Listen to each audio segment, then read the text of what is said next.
নতুন সংসদের কাছে সাধারণ মানুষের প্রত্যাশা জানাতে রাজধানীর খামারবাড়ি এলাকা থেকে যুক্ত হচ্ছেন সহকর্মী নাজমুল হুদা। নাজমুল, কি বলছেন সাধারণ মানুষ? নতুন সংসদের কাছে তাদের প্রত্যাশা কি জানাবেন।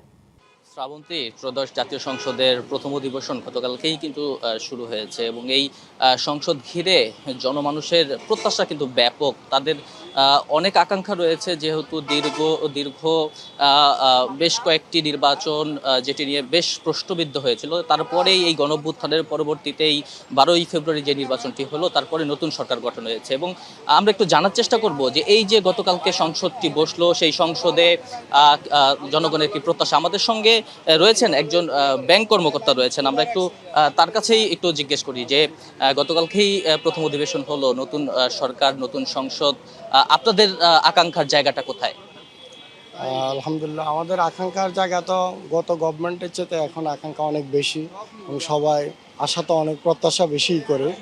তো গত গভর্নমেন্টের যে ভুল ত্রুটি সেগুলো শুধরে নতুন গভর্নমেন্ট আশা করি ভালোই করবে এবং তার কিছু প্রমাণও দেখা যাচ্ছে, যেহেতু বিশ্ববাজারে তেলের দাম নিয়ে একটা তালমাতাল অবস্থা, সেই ক্ষেত্রে বোঝা যাচ্ছে গভর্নমেন্ট এখন এই সিদ্ধান্তটা নিতে একটু বুঝে শুনে নিতে চাচ্ছে।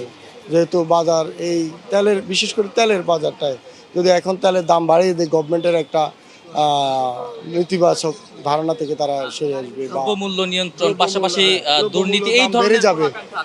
এবং সবচেয়ে আমাদের মতো পাবলিক তারা চায় সবসময় দ্রব্যমূল্য নিয়ন্ত্রণে থাকুক, দেশে আইন শৃঙ্খলাটা সঠিক সুন্দরভাবে থাকুক, শান্ত থাকুক। তারপরে আপনার কি কয় যে দুর্নীতিমুক্ত বাংলাদেশ সমাজ গঠন, এটাই তো সবাই প্রত্যাশা চায়।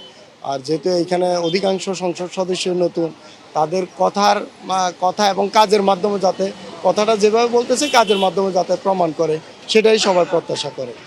শ্রাবন্তী, শুনছিলেন যে তাদের, আমি এর আগে আরো অনেকের সঙ্গে কথা বলেছি, মোটা দাগে তারা কিন্তু এই বিষয়গুলোই বলেছেন যে দ্রব্যমূল্যের নিয়ন্ত্রণ, আইন শৃঙ্খলা পরিস্থিতির উন্নতি এবং বিগত সময়ে যেসব দুর্নীতি হয়েছে সেটি যেন আর এই নতুন সংসদের মাধ্যমে সেই বিষয়গুলো তো যাতে আর দেখা না যায় এবং জুলাই আগস্টের যেই স্পিরিট সেটি যাতে ধারণ করে নতুন বাংলাদেশ গড়া যায়, এমনটি প্রত্যাশা করছেন সবাই। শ্রাবন্তী, ধন্যবাদ আপনাকে।